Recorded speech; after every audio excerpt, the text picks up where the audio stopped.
America might be less polarized than it seems. In a poll before the 2022 midterm elections, 3 out of 10 Americans named political extremism and polarization as the top issue in the US. Only inflation and increasing costs, along with crime and gun violence, scored above. According to the Varieties of Democracy Index, there's at least a correlation between political polarization and a deteriorating level of democracy across the world. Yes, democracy enables polarization, but it can harm a democracy itself. But is the situation as extreme as it looks?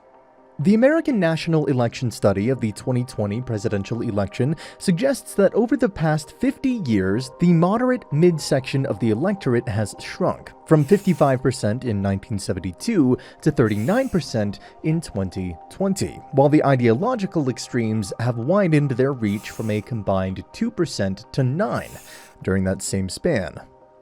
Global analytics company Gallup also routinely measures U.S. adults' political identification. Since 2009, independent identification has grown and reached levels never seen before. Now political independents, 41%, greatly outnumber Republicans and Democrats, 28% each. Their reports and their conclusions differ, but both of them fail to identify any extreme shifts in the political realm of American society. What about the polarizing effect of Donald Trump, one might ask? The 2 elections in which he was on the ballot, 2016 and 2020, witnessed an average share of 4% for extreme conservatives.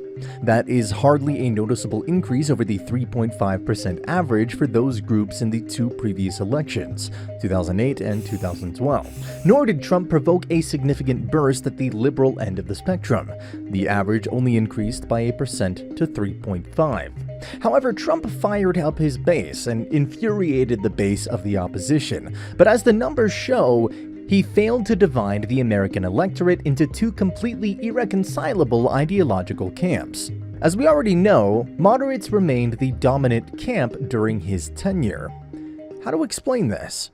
A 2022 Gallup analysis found that half of the millennials and 4 in 10 Gen X identify as independent, and they stay that way as they age. What sometimes makes things seem different than they are? Well, there's a hypothesis about the media often focusing on the most extreme viewpoints and conflicts, which can create the perception of heightened polarization. This tends to overshadow the more nuanced and moderate voices that exist within the population.